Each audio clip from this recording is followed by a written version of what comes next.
Hi, I'm Coach Corey Wayne, and this is my video coaching newsletter. And the topic of today's newsletter is going to be Are Women Who Cheat and Monkey Branch for the Streets? Well, for your viewing enjoyment, we've got two emails that I'm going to go through with you today. Two different guys. They both got kind of similar issues here. We're dealing with character issues. So the first one, this guy's been dating his girlfriend for about 2 years, but he found out recently after going through her phone that she didn't actually break up with her previous boyfriend, and she's been with him the whole time and lying to both of them. And so she doesn't know that he's gone through her phone. He's like, how should I confront her about this? So it's like, obviously, it's not the kind of situation you want to be in. You spent 2 years of your life, and he's insistent that he's totally in love with her, and she's head over heels in love with him, but yet she has two guys, basically. And so that guy, he's actually in Croatia. And the second email, this guy married to his wife for 7 years, and then I guess there was this guy that they met about 5 months ago. And then she monkey branched from him because he admittedly fell down on his duty as a man. And for a long time in their relationship, and you've probably heard me say that women will put up with you going through a difficult patch for maybe 6 to 12 months. And if you don't pull yourself out of that dark hole, it's like they don't want to be the man in the relationship. And so this guy's going through a difficult time, whatever. He was doing things that his wife was not happy about and had been complaining about for a long time. And as he says, he was unable to keep her attraction level high. Communication wasn't good. And he says that she didn't actually start hanging out romantically with this guy until they were broken up. But it's obvious she lined him up while they were still together. And so after he moves out, apparently this other dude moves back in. And then but the twist in the story is that they're still hooking up, and now she's saying, "Oh, I made a mistake. I want to come back. I want you to be the father of my children." And some interesting things have happened. A lot of Jerry Springer-ish type of emails last week. Good cannon fodder for stuff to learn from, and some pretty absurd situations and things that are going on. The guys, some like the one I did the other day. Totally absurd behavior on the guy's part. I roasted him pretty good. He was a guy I coached because, quite frankly, he needed it. He needed that pattern interrupt. He needed to be shocked by what I said, because that's the kind of thing that jerks a knot in somebody's ass, especially when they're doing things that are, in other words, they're just sandbagging their own success without realizing it. And so what that does, because people do more to avoid pain than they do to gain pleasure, and if you associate a lot of unpleasant emotions with the ridiculous behavior, then they're naturally going to be repulsed by it and move away from that and towards the behavior that feels good. It's like kind of rewiring the brain by the reactions that I put out. So, with that said, there's always a method to my madness. That's why the stuff that I teach is so effective, because I teach what works. And even if you think I'm full of shit, maybe you're new here, if you just apply what's in my book, you will get way better results than you're used to getting. And the evidence is all over the internet, it's all over the book reviews, it's in the Reddit forums. If I was totally full of shit and was teaching things that didn't work, it'd be everywhere. So, and plus on top of that, you can read, if you think I'm full of crap, you can read my books for free at understandingrelationships.com. Just subscribe to the email newsletter, and then as soon as you put your name and your email address and password in the boxes, then poof, both my books will show up. 3% Man, Mastering Yourself, and you'll even be able to read my first quote books is also in the members area. So let's go through the first guy's email and see what we can see. So he says, "Hi, Coach. How are you?" "I'm doing great. How are you doing?" "I will try to explain my situation as fast as possible and would appreciate a lot if you answer this question in your video newsletter so other guys in a similar situation know how to handle it." Yeah, that's the beauty of sharing all these stories, is like this. I have a global audience. This guy's from Croatia.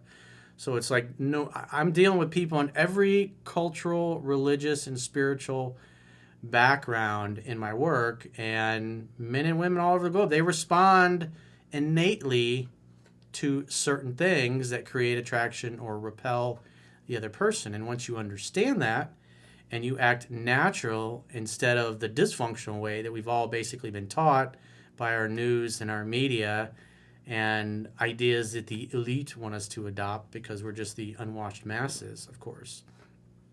The useless eaters, like Yuval Harari, the little insect guy that's Klaus Schwab's asshole buddy, if you will. He's like, what are we going to do with all these useless people when we have all this new technology and all this DNA stuff? We're going to have to give them some virtual reality and give them a pod and give them the bug paste and they'll own nothing and they'll be happy. They're just useless people. I would argue that he is useless and he should be tried at Nuremberg 2.0. But I digress. I'm not going to go on a rant about all that. Those people are evil and have committed crimes against humanity. And they're continuing to do it. Anyways, back to our regularly scheduled email here. So he says the situation goes like this. I'm in a 2-year relationship with my girlfriend. We're both in our mid-20s. And 3 days ago, I found out that she lied to me about being single. She told me a few different times, different information about the relationship with her ex that she ended. There's also the same story about her past, a few different timelines between her boyfriends, etc. So she's habitually lied about her past. Character is destiny. When somebody shows you or tells you who they are, believe them the first time, as Maya Angelou would have said. And so, I mean, once a cheater, always a cheater. If somebody's just constantly lying, she learned this in childhood. And the likelihood of her going, oh, I've been a horrible person my whole life and dishonest and a ratchet and I'm going to be a good person now. That almost never happens. It's like there's a 99.9999% chance that that person's going to stay the same. People don't change, but they may become a better version of themselves. A liar, a cheater, dishonest people, they just find better ways to cover it up or not be as egregious with their dishonesty so they can get away with it a little bit more. But if somebody's going to lie to you and pretend that they broke up with their ex-boyfriend and you're in a 2-year relationship with them and the whole time they're still with the supposed ex-boyfriend, that you can't work with that, man. You can't make good wine from bad grapes. You're not going to fix that. You're not going to change that girl. You imagine 2 years in a relationship, the amount of lies that she's told you and the amount of lies that she's told this other guy. Who knows? Maybe there's a third dude out there that neither one of you even know about. But then again, he's already gone through her phone, but it's not good. This chick, party girl, friends with benefits, fuck buddy, sex playmate, not girlfriend, not wife material. You just don't. You wear a raincoat. You don't want to slip on past the goalie, especially if you're one of those guys that lives in a blue state. He says the real story that... Oh, let me back up a little bit. I missed a part here. So here's an interesting little tidbit here. So he says there's also the same story about her past, a few different times. So it's like everything she told him about her past is like turned out to not be true. So he says, because I noticed that she lies to me, I went through her phone. He says, not my proudest moment, but quite frankly, I mean, knowledge is potential power. It just depends on what you use it for. And in this case, she's lying to you all the time, and you're like, something ain't right. And you go through her phone, and then you get the real truth. And then you can have some fun because now you know the truth because you've seen her phone, but she doesn't know that you've seen it. He says, and I saw that she lied to her ex about a love bite that she had on her neck. And he says, apparently, she told him that she drank too much and hit her neck somewhere. And told him, I would never cheat on you, honey. That's what she told the supposed ex-boyfriend that she's still with. Oh, yeah, that hickey. No, it's not a hickey. I fell and hit my neck. It just kind of looks that way. It's just, don't be silly. Silly, come on. You're the only one for me, honey. So his real story was that I gave her the hickey when we had sex because she told me she is single. And her ex was suspicious about that. Yeah.